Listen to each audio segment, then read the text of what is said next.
Hello అండి అందరికీ. మనందరికీ తెలుసు రీసెంట్గా ఏపీ అసెంబ్లీలో ఎమ్మెల్యే బాలకృష్ణ చిరంజీవిని అలాగే జగన్మోహన్ రెడ్డిని ఉద్దేశించి మాట్లాడిన మాటలు అనేవి తీవ్రస్థాయిలో వివాదంగా మారినాయి అనమాట. అయితే ఈ సందర్భంలో ఏదైతే బాలకృష్ణ మాట్లాడిన మాటలకి చిరంజీవి ఒక పత్రికా ప్రకటన కూడా రిలీజ్ చేయడం జరిగింది.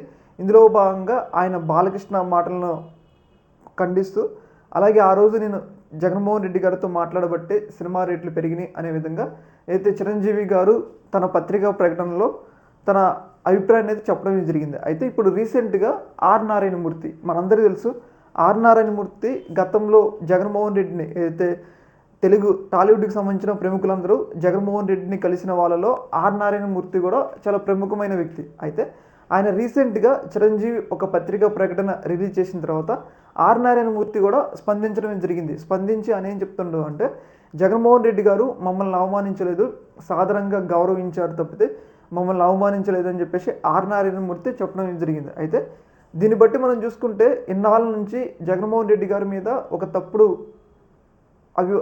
తప్పుడు అభిప్రాయం ఉంది. ఏంటంటే జగన్మోహన్ రెడ్డి గారు సినిమా వాళ్ళని అవమానించారు అని చెప్పేసి చాలా పెద్ద స్థాయిలో టీడీపీ అలాగే పవన్ కళ్యాణ్ గారు ప్రజలకు తీసుకెళ్లారు. కానీ ఇప్పుడు ఆర్ నారాయణమూర్తి చెప్పడంతో, చిరంజీవి గారు కూడా చెప్పడంతో ఇన్నాళ్ళు జగన్మోహన్ రెడ్డి గారి మీద చేసిన ప్రచారం అనేది తప్పుడు ప్రచారం అని చెప్పేసి మనకైతే క్లియర్గా అర్థమవుతుంది అనమాట.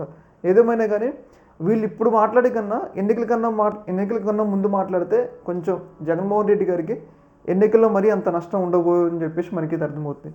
ఏదేమైనా కానీ జగన్మోహన్ రెడ్డి గారి మీద వరుసగా చేసిన ఏదైతే ఈ యొక్క ఆరోపణలు ఉన్నాయి కదా, అవన్నీ ఒకటొక్కటిగా తప్పు అని చెప్పేసి తేలుతూ ఉన్నాయి అనమాట.